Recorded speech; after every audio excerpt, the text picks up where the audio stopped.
სახელითა მამისათა და ძისათა და წმინდისა სულისათა. ამინ. ძმანო და დანო, დღეს დიდი მაქვის მეორე კვირას არის ხსენება უდიდესი მღვდელმთავრის მე-14 საუკუნეში ცხოვრები დიდი ასკეტის გრიგოლ პალამას.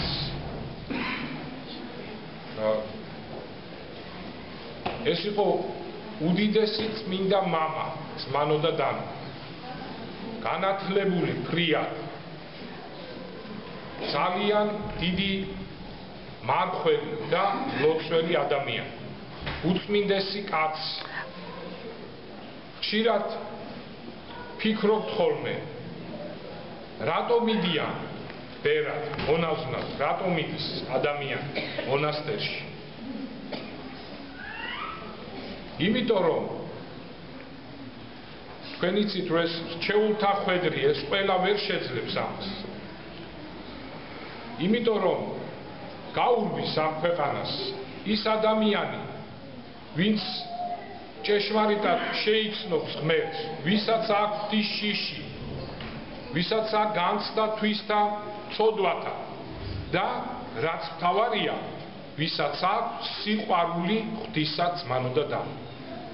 აი წმინდა მამები ამბობენ, რომ მონასტერში წასული კაცი, რომელიც მიდის ღვთის შიში, ძალიან კაიეს და თვისთა ცოდვათა შეგრძნებით, რომ უნდა რომ ეს ცოდვები რადგან აქვს, კარგად განიწმინდოს, რომ ამდვილად დაიმკვიდროს ღვთის სასუფეველი, ამათ მაინც დიდი ბრძოლები აქვს, დიდი პრობლემები აქვს მონასტერში, მაგრამ ის ვინც მიდის სიყვარულით, შეიძლება აი ამ გზნობითაც წახვიდე, მაგრამ სიყვარულით უნდა დაემატოს.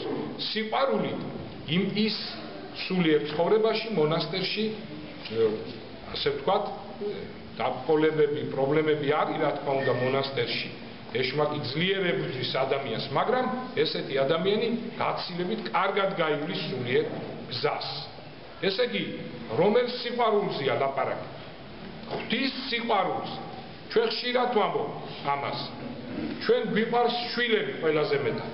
ან მშობლები, ძმა გვიყვარს, და გვიყვარს, ახლობელები გვიყვარს, მეგობარი გვიყვარს და მათაც უყვარვართ ჩვენ, მაგრამ ის სიყვარული, რასაც ქვია, ღმერთს რო ჩვენ უყვარვართ, ძმანო და დანო, ეს ჩვენი სიყვარული ადამიანური, უდიდესი სიყვარული, შვილისადმი სიყვარულიც არის სასაცილო ამ დიდ სიყვარულს.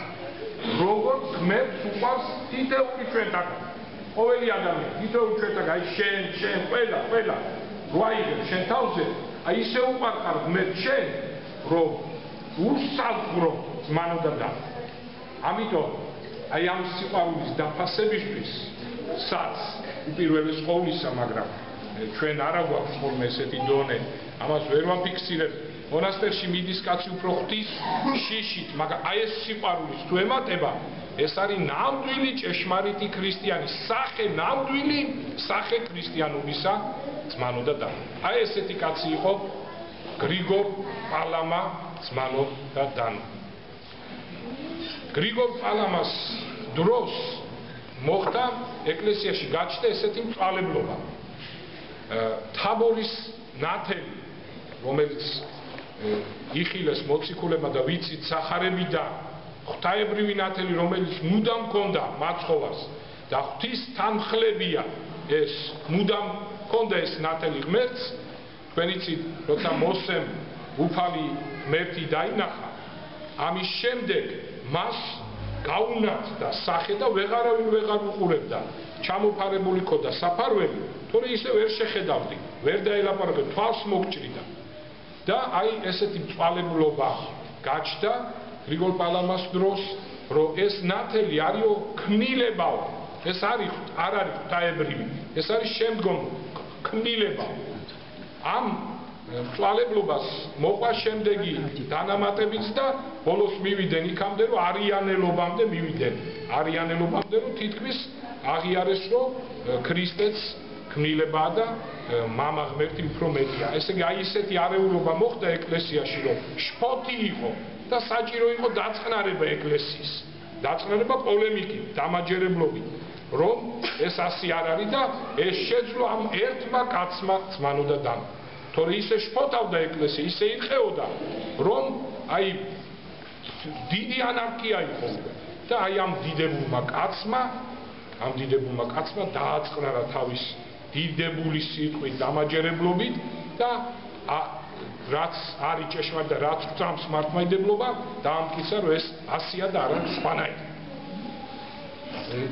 ამით გადაარჩინა ეკლესია აი ამ საშინელ შხამისაგან ძმანო და დანო. კიდევ რატო იხსენიებს ეკლესია გრიგოლ პალამას? რატო მიანიჭა მას ასეთი დიდი პატივი, რომ მარხვის მეორე კვირას ვიხსენიებთ ყოველთვის გრიგოლ პალამას? მის ცხოვრებაში ესეთი რამ მოხდა, უпроსტად ცხოვრების დასასრულს, რომ გარდაიცვალა გრიგოლ პალამა. მისი ოთახი განათდა ღვთაებრივი ნათელით ძმანო და დანო. ის თესალონიკის ეპისკოპოსი იყო და მთელმა თესალონიკმა ამ დიდმა ქალაქის ცხოვრებმა იხილეს ეს უდიდესი სასწაული ძმანო და დანო. ხილულად მთელი თესალონიკი მიდიოდა და უყურებდა ამ სასწაულს, რომ გარდაცვლილი გრიგოლ პალამას ოთახი იყო განათებული ღვთაებრივი ნათელით, ღვთაებრივი ცეცხლით ძმანო და დანო. გრიგოლ პალამა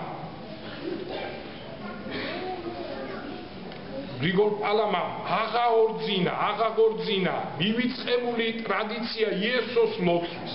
ჩვენ ვიცით ეს უძლიერესი ლოცვა და დავიწყებული იქნა და მისი ერთ-ერთი დიდი დამსახურება აღაღორძინა და წმინდა მამები ამბობენ, რომ ამ ლოცვის გამო ღმერთმა დაიფარა ბიზანტია და 100 წლით გადაიწია მისი დასჯა. თქვენ იცით, რომ 1453 წელს კონსტანტინოპოლი დაეცა, იმიტომ რომ აღარ იყო გრიგოლ პალამა, აღარ იყო ეს ლოცვა, ხალხმა დაივიწყა ლოცვა, იყო უჯულეებაში და აი გრიგოლ პალამას გადარჩენილია ძმანო და დანო თითქმის ამ ერთი კაცის ლოცვით და მან ასწავლა და აღორძინა იესოს ლოცვა და აი ამ ლოცვით იქნა შეწყნარებული ამხელა იმპერია. თორე წმინდა მამები ამბობენ, რომ უფრო ადრე დაისჯებოდა ბიზანტი. აი რა დიდი ძალა აქვს ლოცვას. ამიტომ იხსენიებს დიდი მარხვის მეორე კვირას გრიგოლ პალამას, რომ ჩვენ ყველამ კარგად ვიცოდეთ, რომ მივდივართ ნათელი გზით, რომ ამ ქვეყნად ჩვენ ნათელი გზით მივდივართ, რო დასრულდება ეს ქვეყანა, ვიცით რა იქნება და როგორ იქნება, ნათელი იქნება და აი ეს უდიდესი მამა, როგორც ეტალონი ჩვენი ცხოვრების, აი ამის გამო ეკლესიამ დაადგინა ძმანო და დანო მისი ხსენება, რომ გვახსოვდეს ყოველთვის. ჩვენ ხშირად ვამბობთ, აი განსაკუთრებით ისეთი ქრისტიანები ვამბობთ, რომ აი რო გვეზარება ლოცვა, რომ დიდად არაფრით გამოვირჩევით, არც მოწყალებით და აი ვამბობთ, რომ აი მე ისეთი კაცი ვარ, აი ჩემ ლოცვას რა ძალა, ეს დიდი შეცდომაა ძმანო და დანო, უდიდესი. აი მე მინდა ერთი მაგალითი მოგიყვანოთ, ერთი გადმოცემა მინდა მოგითხროთ, არ ვიცი ეს გადმოცემა როგორია, მაგრამ ესე იგი საიდანაა ეს გადმოცემა, მაგრამ იმდენად დიდებული მაგალითია და თვალსაჩინოებისთვის მომყავს, აი იმის თვალსაჩინოებისთვის რაც მინდა რომ გადმოგცეთ და გითხრათ, ამიტომ მე მოვიყვან ძალიან სრული სასარგებლო გადმოცემა. აი ესეთი გადმოცემა არსებობს. მაცხოვარი მოციქულებთან ერთად მიდიოდა საქადაგებლად. ღამე როდესაც დაღამდა, უნდა გაეთიათ ღამე ესე იგი სახლში და მივიდნენ ერთ ღარიბ ქალთან, ქვრივთან. და თხოვეს ღამის გათენება, ქვრივმა დიდი სიხარულით მიიღო მაცხოვარი და მოციქულები, დაბანა ფეხები და რაც ჰქონდა, ბევრი არაფერი, გამხმარი პური ჰქონდა ამ ღარიბ ქალს და ყველა დააპურა მაცხოვარი და მოციქულები. ნუ დილით დალოცა მაცხოვარმა, მოციქულებმა ეს ქვრივი ქალი და გამოვიდნენ სახლიდან, კვლავ განაგზეს ქადაგება და როცა დაღამდა, ისევ ღამის გასათებად მიადგენ ახლა მდიდარ ქალს, ძალიან მდიდარ ქალს. და ამ ქალმა დაიწყო განსაზღვრა, დაიწყო მსჯელობა გონებაში. ახლა ამათ რა დაბანს ამათ ფეხებს, რა მიიღებს ამას, რაღაცნაირად დისკომფორტი შეიქმნა და არ უნდოდა ესე გაეტარებინა ღამე რაღაცნაირად შრომაში, არ გაუღო კარი მაცხოვარს და მოციქულებს. და როდესაც აი ესე წამოვიდნენ არასკუმართ მოყარე ქალბატონიდან მაცხვარი და მოციქულები, მოციქულებმა მიმართეს უფალს. უფალო, გამდიდრეო ის ღარიბი ქალიო და აი ეს დიდარი ქალიო დასაჯეო და გააღარიბე. და უფალმა უთხრა, არაო, აი იმ ღარიბ ქალსო მე კიდევ უფრო გავაღარიბებ. ამ დიდარსო კიდევ უფრო გავამდიდრებ. რატომო თქვენს მიუგეს დაკვირვებულმა მოციქულებმა და მაცხვარმა მიუგო, იმიტომ რომ აი ამ ღარიბ ქალსო ღვთის სასუფევლამდე ერთი წვეთი ცრემლი დარჩა.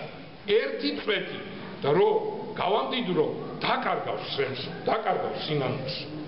და ეს ქალიო ისე ცხოვრობს, ისე უგულისხმოთო, რომ უკვე წინასწარო ხედავ, რომ ისო ღვთის სასუფეველს ვერ მიიღებს ესეთი უგულისხმების გამო და ამასო ამ ქვეყნიურ ცხოვრებას კიდევ უფრო გავამდიდრებ და კიდევ უფრო ბედნიერს გავხდიო, რომ ამ ქვეყნად მაინც იყოს.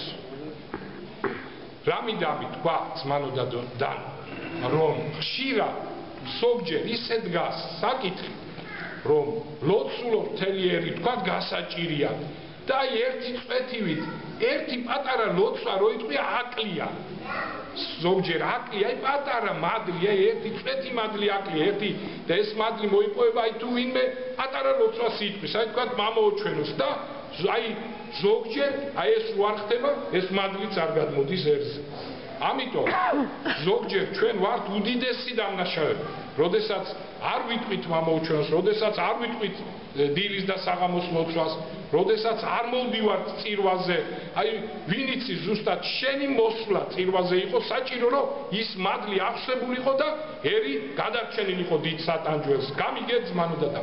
ამიტომ ყოველთვის უნდა ვიცოდეთ, ლოცვას უდიდესი ძალა, არასოდეს არ უნდა გავაცდინოთ კვირის წირვა, კვირის ჩვენ ახლა დამატებით შეიძლება სხვა დღეებშიც მოხვიდე, მაგრამ ჩვენ რაც გვევალება ნამდვილად რომ კვირის წირვაზე მოვიდეთ, არასოდეს არ უნდა გააცნოთ, არც დილის ლოცვა არ უნდა გამოტოვოთ, არც საღამოს ის რაც გვევალება აუცილებლად ყოველთვის უნდა შევასრულოთ. ჩვენ იმიტომ ვართ ერთმანეთისადმი დამნაშავენი შენდობის დღეს რომ ვეუნებით რომ გვაპატიე ერთმანეთს და ზოგჯერ არ ვიცნობთ ერთმანეთს, მაგრამ ვეუნებით გვაპატიე ზოგს ეცინება, აი არ მაქვს საბატებელი, არც ვიცნობ კაცო, აი ამის გამო, რომ ჩვენ ვერ ვხედავ, ესეთი ლოცვაც არის, უფალო მადლობ ჩვენ ყოველი ხილულისთვისო, რაც მოგვეციო და რასაც ვხედავთ და რასაც ვუჩინოთ ვერ ვხედავთ. შეიძლება ვერ ვხედავთ იმ ჩვენ ვამჩნევთ ბევრს, მაგრამ ვერ ვხედავთ უფრო დიდს შეიძლება ვერ ვხედავთ რა მადლია გადმოსული ჩვენზე და როგორ ღმერთი გვწყალობს ჩვენ ძმანო და დანო. ამიტომ ძმანო და დანო ყოველთვის აი გრიგოლ პალამა არის მაგალითი, რომ გრიგოლ პალამამ რომელმაც აღორძინა და ასწავლა ერს და მივიწყებული ესოს ლოცვა, აი ამ ლოცვით დიდ სატანჯველს იქნა გადარჩენილი ბიზანტია ძმანო და დანო, ხალხი ძმანო და დანო მართლმადიდებლები დიდ სატანჯველს. ეს ცნობილი. ამიტომ აი ჩვენს კიდევ ერთხელ გრიგოლ პალამას ხსენების დღეა ძმანო და დანო და მის მსგავსად როგორც ეტალონი ისე უნდა შევხედოთ გრიგოლ პალამას. უნდა განსაკუთრებული მისი ნიშნები ლოცვა, მარხვა, თავდადება, უპირველეს ყოვლისა სულიერი სარწმუნოებისთვის მყარად დგომა და ღვთის დიდი სიყვარული და აი ეს თვისებები უნდა შევინარჩუნოთ ძმანო და დანო და ჩვენს გრიგოლ პალამასავე ვივლით სწორი გზით და შევალთ ღვთის სასუფეველში. ძმანო და დანო, ბერობა არის აღმატებული სახე ქრისტიანობის. იმიტომ რომ მონასტერში, როდესაც დილი ძარი ირეკება, ვილო ირეკება, ბერი ან მორჩილი იღვიძებს მონასტერში ცხოვრები ადამიანი იღვიძებს ღვთის დიდებით. ეს ზარი აღვიძებს მას და მოუწოდებს ლოცვისკენ და ჩადის ტაძარში. ერში ძმანო და დანო. კი, მაღვიძარა აღვიძებს ადამიანს, რომ წავიდეს სამსახურში. იქ ბერს ხვდება ტაძარი, დილი, აღვიძებული, შედის დიდებულ ტაძარში, მაცხოვრის ხატი, ღვთისმშობლის, წმინდანების ხატი და წმინდა ანგელოზების ხატი აი ესეთ საოცარი გარემოა. ადამიანი ერთში მიდის სამსახურში და იქ რა გარემო ხდება? ძირითადად მოკლეკაბიანი ქალები, შარვლი მოტკეცილი შარვლიანი ქალები, სიგარეტიანი კაცებიც, ქალებიც, უხამსად მოსაუბრე კაცები, აი ეს გარემო ხდება. იქ მონასტერში დაიწყება ყოველ დილით, როცა ბერი ჩავა, მორჩილი ჩავა ტაძარში, იწყება ლოცვა, დიდებული სიტყვები, საგალობლები, რო ახამაღლებს დედამიწიდან ადამიანის გონებას. სამსახურში ლაპარაკობენ ძირითადად სულ ამავებაზე, სულ სისულელეზე. აი, რო დაუკვირდე ძმანო და დანო, აი რო ესეთი ექსპერიმენტი ჩატენ, გახვიდე ხა და დაიწყებ გასვლას, გახვა და აი პირველ ჭიშკრიდან ეკლესიის ეზოს როგორც გაცდები, გაიგონებ რაღაც სისულელეს, იქ ნახავ რაღაც ასაი რო დაუგდო, რას ლაპარაკობს ეს ხა დედა სისულელე, გახვალ იქით, სახში მიყვალ, სამსახურში გახვალ, ეზოში სულ ყველა დააკვირდები, სულ სისულელეზე ლაპარაკობ, სულ ამავებას სისულელეზე და აი ერთში ძიმია. მერე შესვენებაზე ბერი გამოდის სატრაპეზოში და იქ ტრაპეზზე სულიერი ცხოვრება გრძელდება. ჭამს და თან მე დავითმე კითხულობს დღის წმინდანის ცხოვრებას. აქ გახვალ რესტორანში ან კაფეში შესვენებაზე და არის სიმღერები, მუსიკები ხშირად ვნების მიდის ტყეში შრომობს, აგროვებს შეშას, მცენარეებს აგროვებს, ჩაისთვის, ფიტოთერაპიულ წამლებს ამზადებს, ბუნებაში ძმანო და დანო. ჩვენ ქალაქში მცხოვრები რას ვაკეთებ? გავდივართ ქალაქში ისევ ამ სისულელებს უსმენთ, ისევ ამაოებას და ბოლოს ბერი მიდის დაღლილი კელიაში, კელიის ლოცვას აღასრულებს, სულის სასარგებლო წიგნს წაიკითხავს და დაიძინებს. ჩვენ მივდივართ სახში იმის ნაცვლად, რომ საღამოს დავისვენო, უყურებთ უკვე 3-4-5 საათი, ხან ერთ არხს, ხან მეორე არხს და ტელევიზორს თუ კაცი არ გააკონტროლებს ძმანო და დანო, ადამიანის ნერვული სისტემა იშლება, იმიტომ რომ ტელევიზორმა 1-2 საათში შეიძლება მოგცეს იმდენი ინფორმაცია, რაც უნდა წესით ნერვულ სისტემაზე გათვლილია, უნდა მიიღო 2 თვის განმავლობაში. და ამიტომ ცოტა ხანში ხა უცებ არა, მაგრამ ცოტა ხანში ნახავთ ნერვული სისტემა გამოდის წყობრიდან. ლოცვაც აღარ შეგიძლია საღამოს და ან მექანიკურად ლოცნობ, ან სულ არ ლოცნობ და ესე ულოცვა და დაიძინებ. აი განსხვავება ბერული ცხოვრებისა და ერთში ცხოვრებ ადამიანის. ეს როგორც სადა დედამიწა, ისეთი განსხვავება. ამიტომ სახარებაში წერია, ზოგი გამოიღებს 100 ნაყოფს, ზოგი 70, ზოგი 30. განმარტება ერთ-ერთი ასეთია. 100 ნაყოფს გამოიღებს ის განდეგილი, ის დიდი ბერები, სკიტის ბერები, რომელიც განმარტოებული არიან. 70-ს მონასტრის ბერები, ხოლო ერთში მცხოვრები მხოლოდ 30-ს. ისეთ თუ ძალიან იღვაწეთ, 70 უკვე დაკარგულია წინათ. აი ამ გარემოების გამო ძმანო და დანო. ამიტომ ჩვენ უნდა ვიცოდეთ, რომ ბერობა ესაა ჭეშმარიტი სახე ქრისტიანის, ნამდვილი ქრისტიანის. მაგრამ ეხლა მე მინდა ასე ვაკეთ ბერობა და ჭეშმარიტად და სამართლიანად ვაკეთ, მე მინდა ცოტა ერის ხალხზეც თქვა. ესე იგი, არის ზოგჯერ გავრცელებული ესეთი აზრი, რომ აი ერში ვერ ცხონდები, უნდა წახვიდე ერიდან, რა თქმა უნდა ეს არ არის სწორი. აი იოანე კიბის აღწერილი რას წერს? რომელიც სოფელსა შინა იყოფოდეს მრქვეს მეო. ესე იგი, ერის ხალხი. ვით არ უძლოთ ჩვენ ესე ერთთა მეუღლეთა შეყოფილ ვარ და სამეფოთა და საეროთა საქმესა მონობაში ვარ. ხომ არ მივიღოთ მონაზნობა და შევიდეთ სამონაზნო ცხოვრებასა შინა. ესე იგი, აქო ვერ ცხონდებითო ერშიო და მონაზნები ხო არ გავხდეთო. ხოლო მე მიუგე უდიდესმა ასკეტმა იოანე იმის აღწერილმა და ვარქვი მათ. რაოდენი ძალგიც კეთილი საქმე ქმენით. ესე იგი, ერში მცხოვრები. ნუვის დაასმენთ, ნურას იპარავთ, ნუვის ატყუებთ, მიაქციეთ ყურადღება, რა არის საჭირო თვისებები ერთში, რომ ადამიანი ცხონდეს.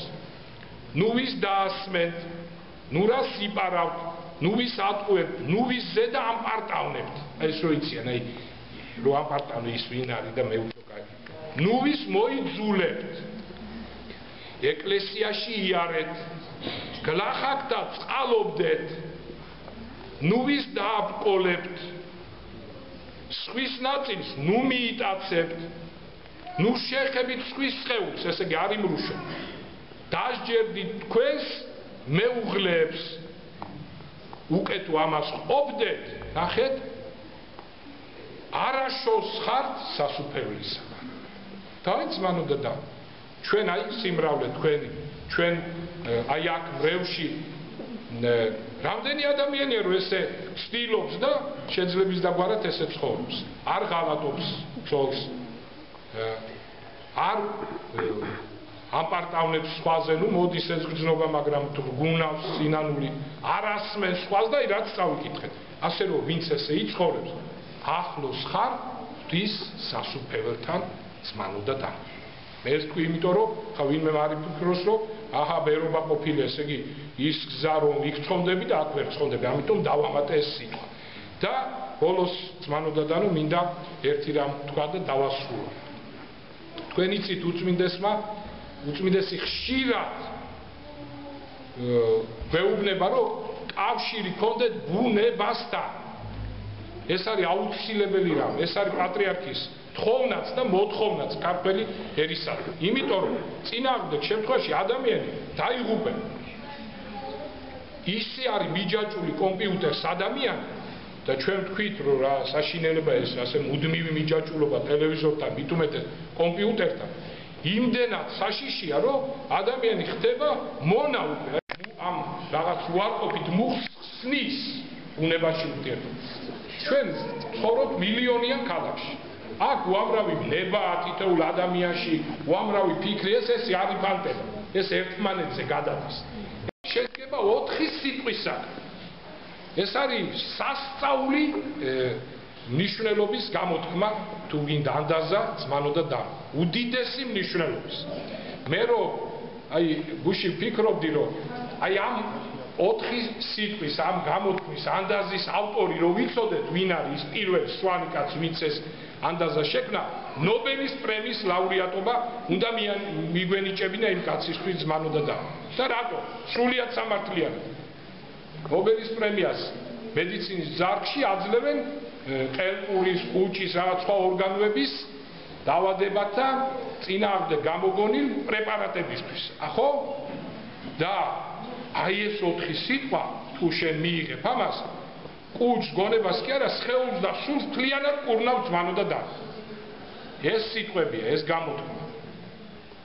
მაღლა თებში ახლოს ღმერთთან. ნახეთ რა გენიალური რამეა ზმანოდა. მაღლა თებში ახლოს ღმერთთან. აი ფსიქოთერაპია პირდაპირ რა. ისეთი საოცარი სიტყვებია და მართლა ზმანოდა დანო ყველა მონასტერი ძირითადი მთაში შენდებოდა. მაცხოვარ ნათლობის შემდეგ გავიდა მაღალ მთაზე და იქ დაეყოდა 40 დღე. იქ დღესაც არის განცდის მთას უწოდებენ, დღესაც არის მონასტერი მოქმედი. ფერისწვალების მთა, როდესაც ავიდა და ამაღლდა, ავიდა უფალი და ფერი იცვალა, იქაც მონასტერია, იქაც მაღლა მთაზე ავიდა. ყოველთვის, როდესაც უნდა გასწრდა ამ ქვეყნიურს მაცხოვარი და უნდა ესწავლებინა მოციქულებისთვის რამე, ადიოდა მთაზე, ზმანოდა დანო ძირითად. ჩვენი მონასტერი, გერგეთის სამება, სად არის აშენებული? სხვათა შორის არის სოფლიოში ყველაზე მაღალი მართლმადიდებლური მონასტერი, ზმანოდა და.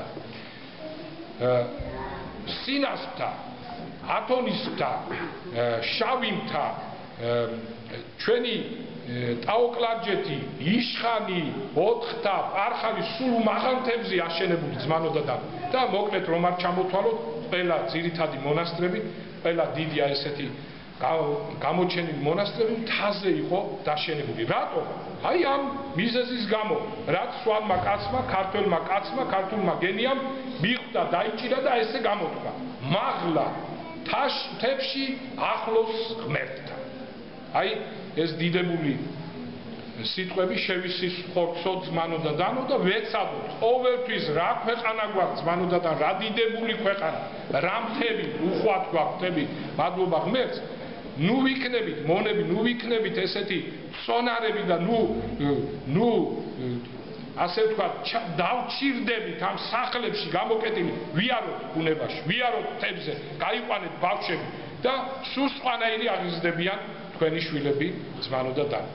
ასე რომ დღეს ჩვენ მივდივარ სწორედ მაღალ მთაში, სადაც მირიან მეფე, აი წირვის მერე მივდივარ, ნადირობდა, დაუბნევდა თვალს და თქვა, ქრისტე ღმერთო, თუ შეხარ ჭეშმარიტი ღმერთი, აღმიხილე თვალიო და მეო ქრისტიანობას გამოვაცხადებ სახელმწიფო რელიგიათო და მართლაც აღეხილა და იმ ადგილს წმინდა უწოდა მეფე მირიანმა, ჩვენმა პირველმა ქრისტიანმა მეფემ და აღაშენა ტაძარი და თქვა, ეს ტაძარი უკუნისამდე იქნებაო და აგერ ბატონო 1600 წელია, მივიდეთ და ვნახოთ დღეს ეს ტაძარი, ეს წმინდა ადგილი და ეს წინასწარ მეტყველება თვალნათლივ ვიხილოთ ჩვენი პირველი მეფის მირიანის. არ არის შორს ეს თხროთის მთა, აქვე არის აღაიანის სოფელ აღაიანის თავზია მაღალ მთაზე და აი ახლა პირველ საათზე ვისაც ტრანსპორტი არ აქვს შემოსასვლელში იქნება ტრანსპორტი და ყველა ვეცადოთ რომ წავიდეთ და მოვილოცოთ ეს წმინდა ადგილი. დაგლოცოთ და გაგურთოთ.